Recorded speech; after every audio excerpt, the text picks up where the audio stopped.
Mr. President, Dr. Biden, Madam Vice President, Mr. Emhoff, Americans, and the world. When day comes, we ask ourselves, where can we find light in this never-ending shade?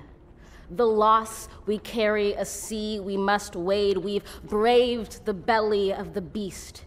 We've learned that quiet isn't always peace, and the norms and notions of what just isn't always just is.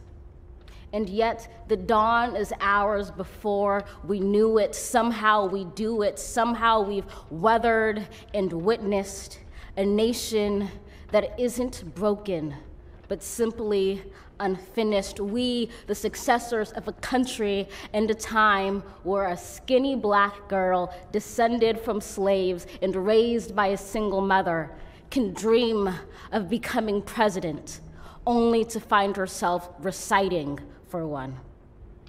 And yes, we are far from polished, far from pristine, but that doesn't mean we are striving to form a union that is perfect. We are striving to forge our union with purpose, to compose a country committed to all cultures, colors, characters, and conditions of man. And so we lift our gazes not to what stands between us, but what stands before us. We close the divide because we know to put our future first. We must first put our differences aside. We lay down our arms so we can reach out our arms to one another. We seek harm to none and harmony for all. Let the globe, if nothing else, say this is true. That even as we grieved, we grew, that even as we hurt, we hoped, that even as we tired, we tried, that we'll forever be tied together, victorious, not because we will never again know defeat, but because we will never again sow division. Scripture tells us to envision that everyone shall sit under their own vine and fig tree, and no one shall make them afraid. If we're to live up to our own time, then victory won't lie in the blade, but in all the bridges we've made. That is the promised glade, the hill we climb, if only we dare it, because being American is more than a pride we inherit. It's the past we step into and how we repair it. We've seen a force that would shatter our nation rather than share it, would destroy our country if it meant delaying democracy. And this effort very nearly succeeded. But while democracy can be periodically delayed, it can never be permanently defeated.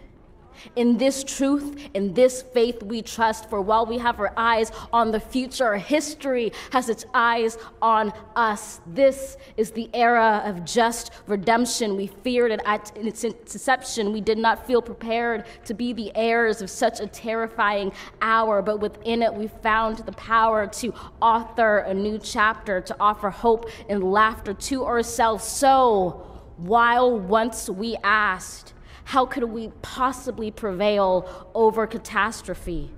Now we assert, how could catastrophe possibly prevail over us? We will not march back to what was, but move to what shall be, a country that is bruised but whole, benevolent but bold, fierce and free.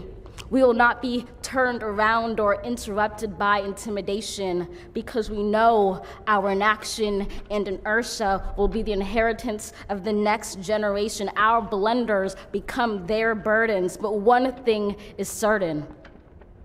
If we merge mercy with might and might with right, then love becomes our legacy and change our children's birthright.